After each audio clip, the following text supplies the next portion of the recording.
Hello, everybody. Welcome to this webinar. I'm Marilyn Lowe, and I'm happy that you're here.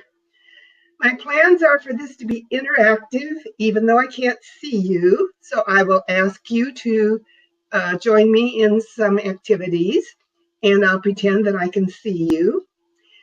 There are two items of business. One is that this webinar will be archived for future viewing on the MTNA website.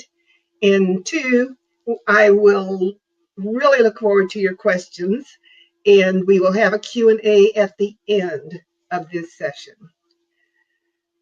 So to continue, in the summer of 1992, a colleague and I drove to Columbia, South Carolina for a week-long seminar with Dr. Gordon to hear about his music learning theory. This week changed my life. Gordon's theories answered many questions about student progress and achievement, and specifically the question as to why students seem terrified when I ask them to compose or improvise without music notation in front of them. I learned the reason was that they did not audiate. I was thrilled to have Gordon's sequenced curriculum to apply to piano instruction so I could help my students learn to audiate.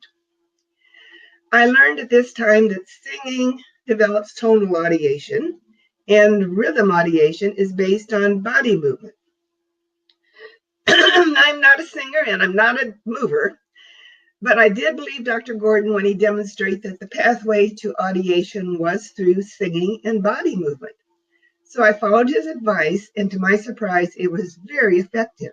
Students responded to my singing voice and loved engaging in body movement activity. Audiation was happening in front of me. Before continuing, I would like to introduce you to Edwin E. Gordon, who lived from 1927 until 2015. He was a string bass player with Gene Krupa's band. Look Gene Krupa up on YouTube, you'll find him amazing. Gordon received a master's degree in music from Eastman School of Music. He was a string bass player, and he received a PhD degree in psychology from the University of Iowa. When Gordon started teaching, he recognized some needs in music education, so he spent time teaching young children along with his university teaching. His study and research led him to create a unique music learning theory. From now onward, I will use the term MLT as an abbreviation for music learning theory. MLT is Gordon's research-based explanation about humans learn when they learn music. Gordon's thoughts and research about music learning are validated by contemporary neuroscience research. During the 1960s, Gordon explained that music literacy included listening and improvisation, as well as reading and writing.